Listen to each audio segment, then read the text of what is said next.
Well, welcome to the 700 Club. A potential slaughter of Christians and Kurds, and ISIS could rise again. That's the warning of what soon could happen in Syria.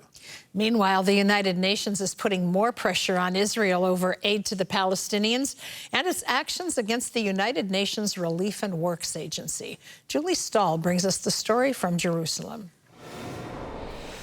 New pressure on Israel from the United Nations as it passed a resolution pushed by Norway asking the International Court of Justice to decide if Israel is obligated to support aid groups like UNRWA in Gaza. This comes as Israel banned UNRWA because some of its staff took part in the brutal October 7th attack on the Jewish nation. Norway believes Israel must let UNRWA do its work in Gaza. Israel, under international law, has an obligation to provide assistance, to collaborate with all those entities, the UN, humanitarian organizations, and third states, and let them help those who are suffering. The ICJ's opinion won't be binding on Israel, but it could increase international pressure on the Jewish state.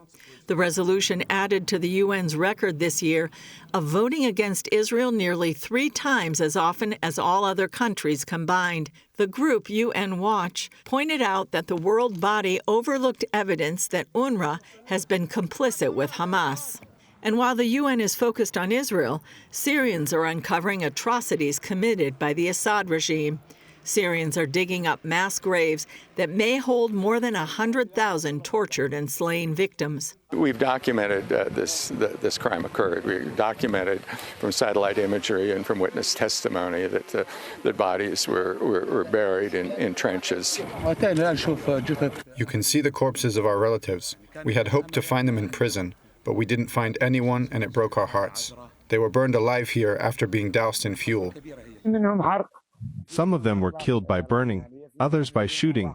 One was hung by a rope. There were executions by shooting in the head, in the eye. Also, some were burned. Concern is also rising about Turkey's Syrian proxies attacking the Kurds in northeast Syria.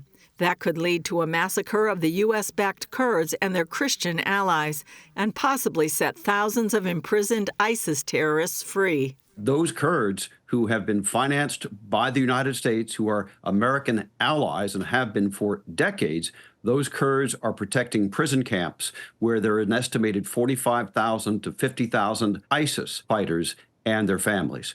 The U.S. has troops on the ground to fight ISIS, but only a couple of thousand, so the U.S. is concentrating on what it can do diplomatically. However, Dave Eubank of the Free Burma Rangers worries what will happen if the U.S. can't get Turkey to call off its proxies.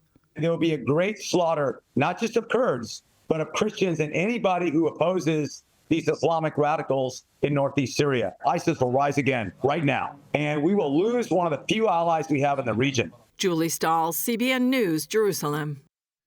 Well, the double standard at the UN never ceases to amaze me. Here you have an active genocide going on where Turkey and their proxies are trying to eliminate the Kurds from northern Syria.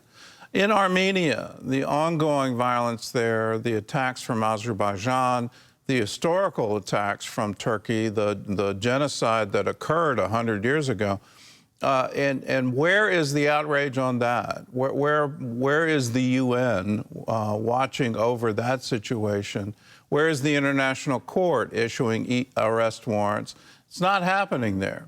And Assad, he is now free. He's living in Russia. I assume he took all his money with him, so he's a billionaire now in Russia.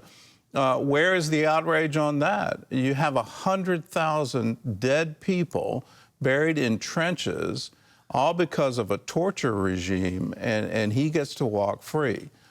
At the same time, the UN condemns Israel for saying, UNRWA, you don't have any right here anymore. We are tired of you employing terrorists. People in getting your paycheck were part of the October 7th massacre. You've been teaching your children rage and hate against Jews. You've been teaching them that the best thing they can do with their lives is die in this struggle. We don't want you in our borders anymore.